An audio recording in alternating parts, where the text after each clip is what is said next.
A lot of people that people think are humble are not necessarily humble. Humility is not a facial expression.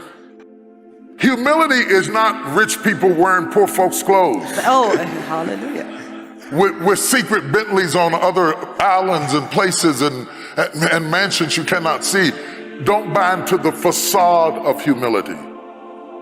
Humility that we buy into is often fake humility. Humility is an inner awareness of your own frailty. It is an inner awareness of your own frailty. And if you want to increase your humility, the easiest way to increase your humility is to work on your gratitude. Gratitude, being grateful, being thankful, being appreciative. What we do as a people is that we are often overly impressed with people who look humble, only to find out that they have hidden lives of great success and they wear uniforms like actors in plays because that's what you require. I choose to be myself. Life is too short to be anybody else. I wear what I like. I eat what I like. I drive what I like. I talk to who I want to talk to. I am authentically me. But in that authenticism of being me is also an awareness that everything I have, everything I own, and everything I get to do, like being here, is such a gift from God. See, you think me coming is a gift to you, but from my perspective, me being here is a gift from God. My mother would have dreamed to stand on this stage. You were just a place she read about in a book, under a bed, raised by a sharecropper, working a field they couldn't own. When you understand that, it takes away the feeling of entitlement. You must understand humility is in the story you tell yourself about yourself. Everything that matters about you, good or bad, is a result of the narrative in your head. Check out the story you tell yourself about yourself and rebuke all of the temptations that we have to be entitled. It's about time you recognize me. You should have recognized me long time ago. Nobody has to ever recognize you. There are 8 billion people on the planet. There are 8 billion people on the planet, and that you got to be chosen is an absolute gift. And the day you stop thinking it's a gift, you lose your power to keep it going. To me, that attitude of gratitude is the substratum of humility. How do I enhance my competence? See, let's say you want to run on the field. Let's say you want to run a race. You want to run 100 meters. It is not running that you have to work on right now. You have to work on your legs and lungs and muscle and everything, isn't it so? So, if you want to become a great engineer, yes, definitely an institute like this is crucial on one level. But any number of people might have come here and gone, not all of them became great engineers. Though they might have produced hundreds of great engineers, still not all of them will become, simply because of their own individual attitudes and competence and whatever else, isn't it? So, whatever the institute can do for you, it is doing. One foremost thing that you need to do is to enhance your own physical and mental capabilities. Because if you want to be a good engineer, you need a working brain. Just having a degree of engineering may be a passport to a job, but it is not a passport to success, isn't it? So to have a working brain, which the engineering degree will not freeze. Usually lots of degrees, when people acquire degrees, they freeze their brains. They think they can… now they have finished using it and now they can rest it for the rest of their lives. It is not so. This is only to enhance your capability. This is just an organized effort. A school, a college, an institute is just an organized effort towards that, because each individual cannot craft it for himself. That is why an institution. Otherwise, an institution has no other purpose.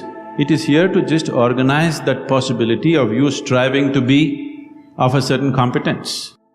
But that is a mass application. But as an individual, your most important thing is, you as a human being, you are functioning at the fullest level. If that has to happen, there are other dimensions which one needs to explore. Unfortunately, though these sciences and technologies for inner well-being have been the mainstay of this culture for thousands of years, today we are largely losing it for various reasons, because we want to imitate somebody else. We don't want to imitate our grandfather Topiwala anymore. We want to imitate the hat seller from another country. Because of that, we are losing those things, but we should not. We have to bring it back into our lives. This is very much a part of the way the culture itself is structured, that it is all about the human being. See, this is the only culture which talks about, which even an illiterate person in this culture is aware of, that you can actually evolve to another dimension of existence. Even if I go into a village and talk to an illiterate peasant who has not read anything, who doesn't know anything, who's not heard any of this stuff, even to him if I go, he will not ask me, give me a golden horse or something, he'll say, "Enakku mukti venum Swami." He's saying he wants ultimate liberation. Where did this fellow get this? Nowhere else on the planet this is possible. Nowhere else on this planet is it possible that an illiterate person is thinking that he can break his present dimension of existence and go to another place, whatever that place is. So, this was bred into our culture so deep, we should not lose it. It was not just the idea, there are technologies to become free. If you became free from the process of your body and the process of your mind, if you can sit outside of it and work it, you would work it brilliantly, do you understand? You would be able to use this body and use this mind only when you are able to not treat it as myself. These are powerful instruments in your life. These instruments can be employed the way you want it, only when you have an outside access to it. But when you realize that all your name, your form and everything you see is provisional, two things happen. To some people, they have immediate, what we could only metaphorically call the dark night of the soul. They go into a deep depression because everything they thought was real is no longer real, including their own name, form, body and mind. Some people get so scared that they have a bad trip.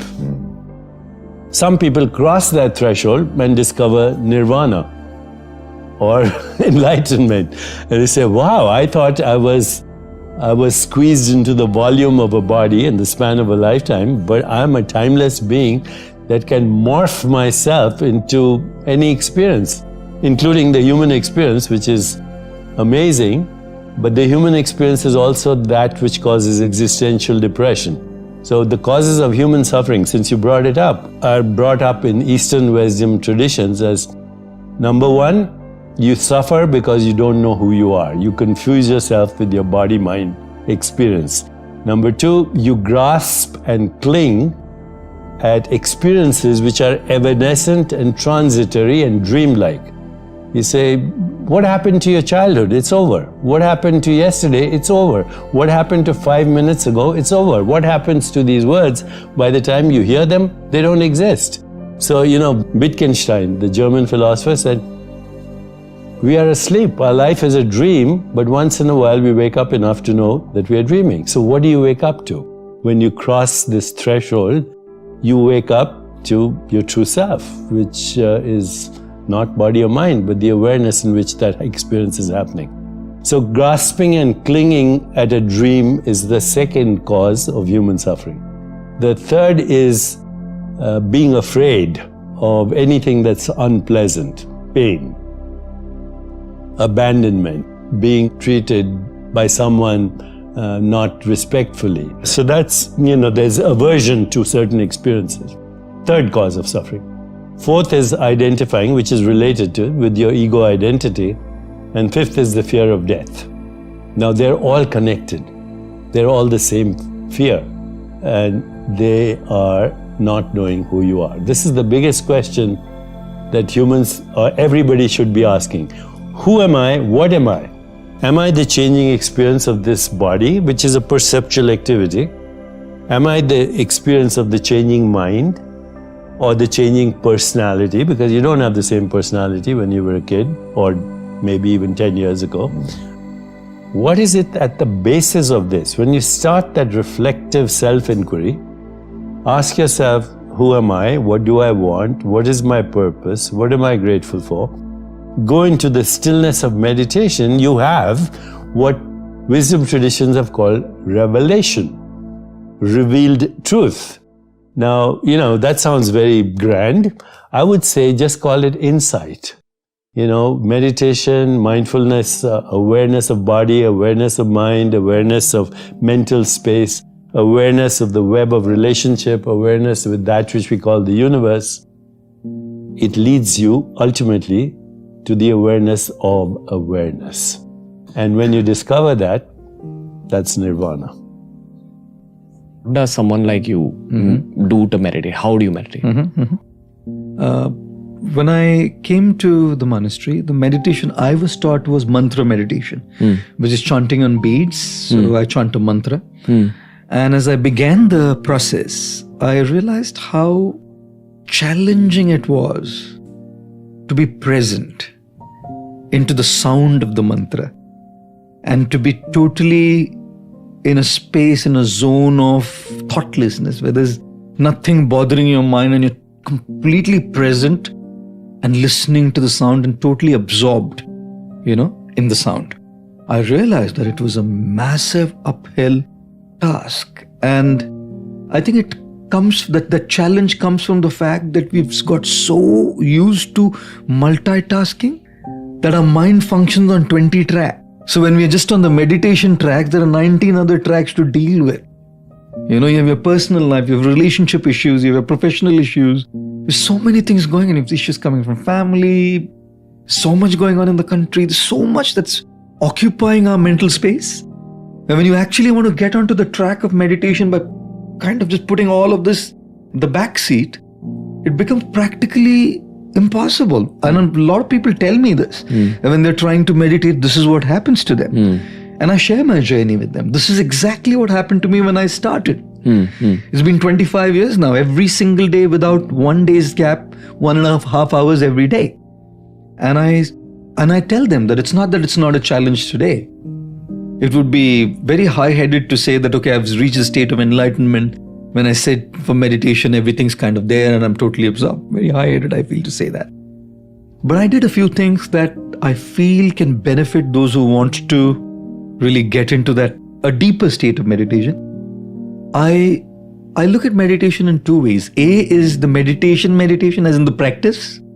And B is everything that we do in our life as meditation.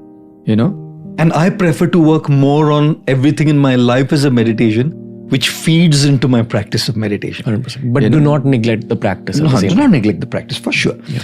So, I'll tell you what I do, for instance. 1 meal a day, I just eat by myself. 2 meals I take with my friends, some of my monk friends, where we discuss, chat, eat. 1 meal is just by myself. The reason being, I want to be present, mindful, in the moment, to savor the entire experience of touching, feeling, smelling, tasting that food. I avoid forks and spoons as much as is possible because I want to touch and feel that experience of the food. Now, the reason I do it is because it just means no phones, no books, nobody to talk to, and just being there eating. Correct? So what I'm doing is, by just eating that 1 meal by myself, training my mind to be in the present. Like we're talking now. There's 3 meetings lined up for me tonight. And there's a restaurant called Candy and Greens at Breach Candy. The family is a very close friend, so they've just opened up a new rooftop terrace. I'm getting message after message, could you come down today evening for dinner? Right? But it's not on my mind. It's not on my mind. Nothing outside of our conversation between you and me right now is on my mind. So why do I do it? It's because right now I'm training my mind to be in the present. When I used to be in the bathroom, I would sing. Like a big thing for me used to, of course, earlier I would sing a lot of cinema and movie songs, and now I sing some spiritual songs, bhajans, whatever. And then one day I realized, hey, wait a minute, this is not right. Because neither am I into the singing, nor am I into the experience of bathing. So if I'm singing, I'm missing the experience of bathing. And if I'm bathing, I'm not into my singing. So why am I doing two things at the same time? I stopped singing.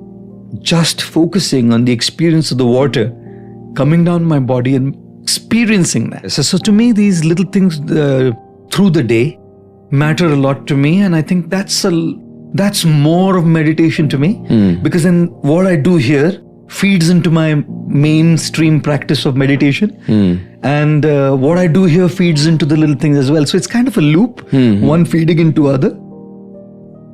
We are a social animal. A human being, social animal. And particularly in modern time, the reality, economy, environment, and many things heavily interdependent. That's the reality. Unlike, I think, past sort of as the ancient time more or less independent, self-sufficient. They say not depend on your interest or your future, not depend on other. Now, completely change. So even from this selfish viewpoint, you have to take care about others' well-being. You just think yourself, the blind selfish.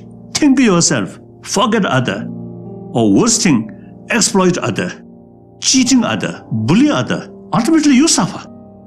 Through these mischievous way, you may gain some temporary sort of benefit, but in deep inside, you feel uncomfortable. Then eventually, you truly become a lonely person. Nobody loves you. Nobody respects you. If you take care of others as a human brother, sisters, sincerely, seriously, then everybody become your friend. So, when you have truly trusted friend there, if you need something, you can ask them. If you becoming friendless or lonely person,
that move like a kaleidoscope. Okay, hears the world through her wings. What is reality to that little species? Some insects see the world 360 degrees, okay, because they have these what we call complex eyes with multiple lenses. You can only see within a certain range, but there are insects that can see 360 degrees. So what is reality? Reality, what we call reality, what today's science calls reality, comes under the heading of naive realism. Einstein was a naive realist. And I'm not saying this in a derogatory fashion. It's a word in the science of philosophy. Naive realism means that the physical world exists exactly as perceived by the 5 human senses. Now, obviously, that's not true. Other species experience the world through different modes of sensory perception.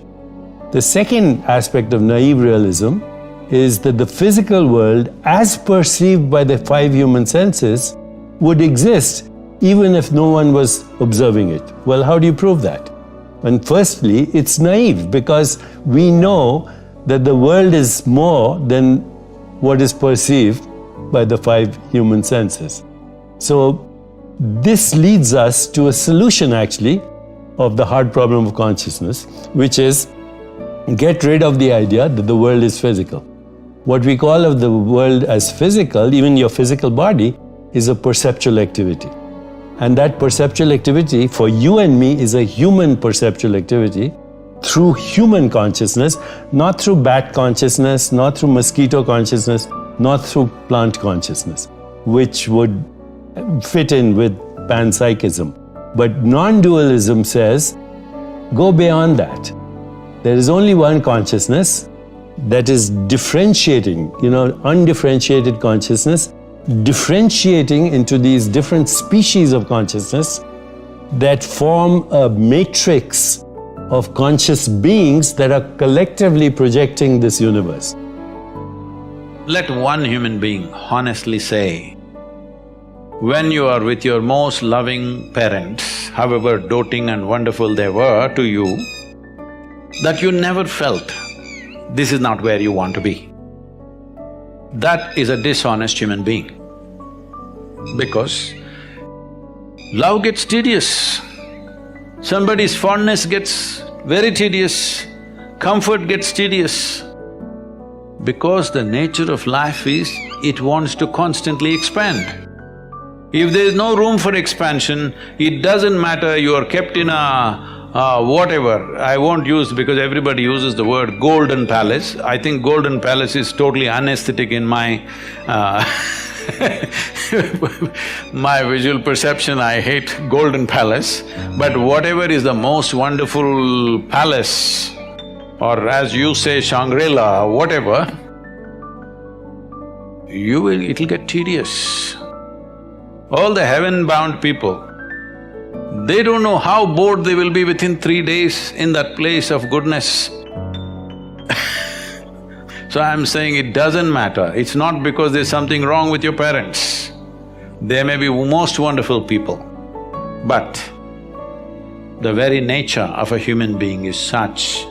Only if you're a pet animal, if you have reduced yourself to that, you're just happy with the meals that you're getting and somebody is fondling you once in a way and you're happy with that. For that you must be a pet animal, you should not be born as a human being. Once you're born as a human being, it is natural wanting to break barriers. So when you're young as a child or a teenager, you think barriers means they're all physical. Before you understand, the barriers are not really physical. Whether you build your own house or you live in your parents' house or you live in a slave master's house, the house and walls are not the barrier. It is all within us. Before you realize that, or how soon you realize that, will lead to either transformation or frustration. I would say there's literally no human being who is not confronted with a thought and an emotion like that, but they manage to brush it aside. It doesn't bother them enough. The pain of not knowing doesn't tear them. That's the whole problem. They come to terms with ignorance. They make a deal with ignorance. They will build relationships where everybody will confirm this is the best way to live. Of comfort, companionship, love, affection. These are all things you're seeking. I know a whole lot of people have raised human emotions to heavens. If you say love, they say divine love. If you say joy, they say divine joy. If you say bliss, they say divine bliss. You don't need any God's help to be joyful, loving, peaceful. As a human being, you're endowed with these qualities. So all those who deprived themselves of that, they either seek God or they settle for a dog. Yeah, usually. Because they want unconditional love, this is a demand. Because the nature of love is such that it's like a flower, if you don't watch it for 2 minutes, it'll fall. It'll wither and fall right there. Either you want to let it fall, or you have to nourish it every moment, or you have to concretize it. That means you take a picture and keep it on your phone screen, or you institutionalize it with marriage or this or that. So essentially, well, I'm not against any institution because institutions are needed in the world to operate, otherwise there'll be chaos. That is a different thing. But you cannot institutionalize joy or peace, like right now we think United Nations is the institution for peace. No, you cannot institutionalize peace. You cannot institutionalize joy. You cannot institutionalize love or anything for that matter. The institutions are functional instruments in a given society. I have utmost respect for them because without it, a whole lot of people wouldn't know how to live. You need institutions, there is a government, there's a democratic process, there are variety of things, all right? There are courts, there are parliaments. Well, 90% of the time some nonsense may be happening there, but still these institutions are important because without that there will be total chaos. So I'm not talking against institutions, but institutions